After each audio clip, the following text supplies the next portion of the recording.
Greetings and welcome to a new narration by DrTorment. The following story may prove a little sensitive to certain viewers and listeners. Discretion is advised, and consider this your one and only warning. Now, with that out of the way, let us proceed.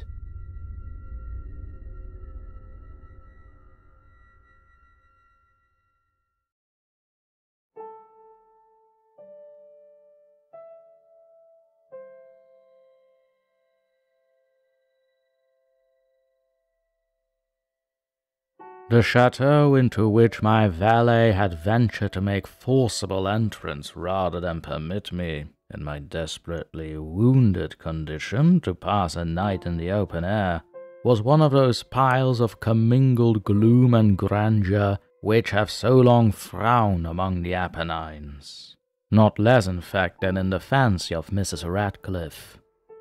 To all appearance, it had been temporarily and very lately abandoned. We established ourselves in one of the smallest and least sumptuously furnished apartments. It lay in a remote turret of the building. Its decorations were rich yet tattered and antique. Its walls were hung with tapestry and bedecked with manifold and multiform armorial trophies, together with an unusually great number of very spirited modern paintings in frames of rich golden arabesque. In these paintings, which depended from the walls not only in their main surfaces, but in the very many nooks which the bizarre architecture of the chateau rendered necessary, in these paintings my incipient delirium perhaps had caused me to take deep interest, so that I bade Pedro to close the heavy shutters of the room, since it was already night, to light the tongues of a tall candelabrum which stood by the head of my bed, and to throw open far and wide the fringed curtains of black velvet which enveloped the bed itself. I wished all this done that I might resign myself, if not to sleep, at least alternately to the contemplation of these pictures, and the perusal of a small volume which had been found upon the pillow, and which purported to criticize and describe them. Long I read, and devotedly I gazed. Rapidly and gloriously the hours flew by, and the deep midnight came. The position of the candelabrum displeased me, and outreaching my hand with difficulty, rather than disturb my slumbering valet, I placed it so as to throw its rays more fully upon the book. But the action produced an effect altogether unanticipated. The rays of the numerous candles, for there were many, now fell within a niche of the room which had hitherto been thrown into deep shade by one of the bedposts. I thus saw in vivid light a picture all unnoticed before. It was the portrait of a young girl, just ripening into womanhood. I glanced at the painting hurriedly, and then closed my eyes. Why I did this was not at first apparent, even to my own perception.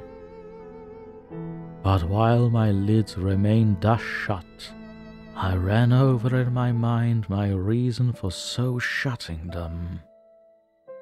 It was an impulsive movement to gain time for thought, to make sure that my vision had not deceived me, to calm and subdue my fancy for a more sober, more certain gaze. In a very few moments, I again looked fixedly at the painting. That I now saw aright I could not and would not doubt, for the first flashing of the candles upon that canvas had seemed to dissipate the dreamy stupor which was stealing over my senses, and to startle me at once into waking life. The portrait, I have already said, was that of a young girl. It was a mere head and shoulders, done in what is technically termed a vignette manner, much in the style of the favourite heads of Sully. The arms, the bosom, and even the ends of the radiant hair melted imperceptibly into the vague yet deep shadow which formed the background of the whole.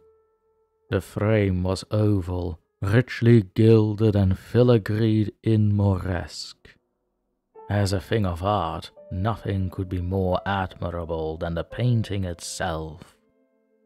But it could have been neither the execution of the work nor the immortal beauty of the countenance, which had so suddenly and so vehemently moved me. Least of all, could it have been that my fancy, shaken from its half-slumber, had mistaken the head for that of a living person. I saw at once that the peculiarities of the design, of the vignetting, and of the frame must have instantly dispelled such idea, must have prevented even its momentary entertainment. Thinking earnestly upon these points, I remained, for an hour perhaps, half sitting, half reclining, with my vision riveted upon the portrait. At length, satisfied with the true secret of its effect, I fell back within the bed. I had found the spell of the picture in an absolute lifelikeness of expression, which, at first startling, finally confounded, subdued, and appalled me. With deep and reverent awe, I replaced the candelabrum in its former position. The cause of my deep agitation being thus shut from view, I sought eagerly the volume which discussed the paintings and their histories. Turning to the number which designated the oval portrait, I there read the vague and quaint words which follow. She was a maiden of the rarest beauty, and not more lovely than full of glee, and evil was the hour when she saw and loved and wedded the painter. He, passionate, studious, austere, and having already a bride in his art; she, a maiden of rarest beauty, and not more lovely than full of glee, all light and smiles, and frolicsome as the young fawn, loving and cherishing all things, hating only the art which was her rival, dreading only the palette and brushes and other untoward instruments which deprived her from the countenance of her lover. It was thus a terrible thing for this lady to hear the painter speak of his desire to portray even his young bride. But she was humble and obedient, and sat meekly for many weeks in the dark high-turret chamber where the light dripped upon the pale canvas only from overhead. But he, the painter, took glory in his work, which went on from hour to hour, and from day to day.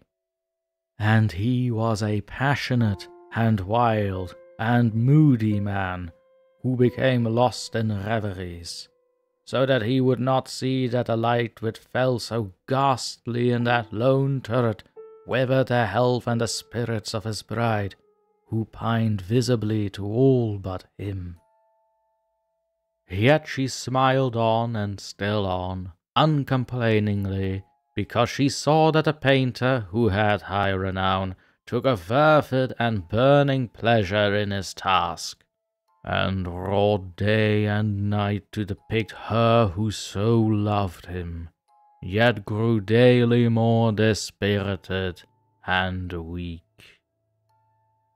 And in sooth, some who beheld the portrait spoke of its resemblance in low words, as of a mighty marvel, and a proof not less of the power of the painter than of his deep love for her whom he depicted so surpassingly well. But at length, as the labour drew nearer to its conclusion, there were admitted none into the turret, for the painter had grown wild with the ardour of his work, and turned his eyes from canvas merely, even to regard the countenance of his wife. And he would not see that the tints which he spread upon the canvas were drawn from the cheeks of her who sate beside him. And when many weeks bad had passed, and but little remained to do save one brush upon the mouth and one tint upon the eye, the spirit of the lady again flickered up as the flame within the socket of the lamp. And then the brush was given, and then the tint was placed, and for one moment the painter stood entranced before the work which he had wrought. But in the next, while he yet gazed, he grew tremulous and very pallid, and aghast, and crying with a loud voice, "This is indeed life itself!" turned suddenly to regard his beloved. She was dead.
Set within the decaying chambers of an old chateau, the tale revolves around an unnamed narrator who seeks refuge in the abandoned mansion.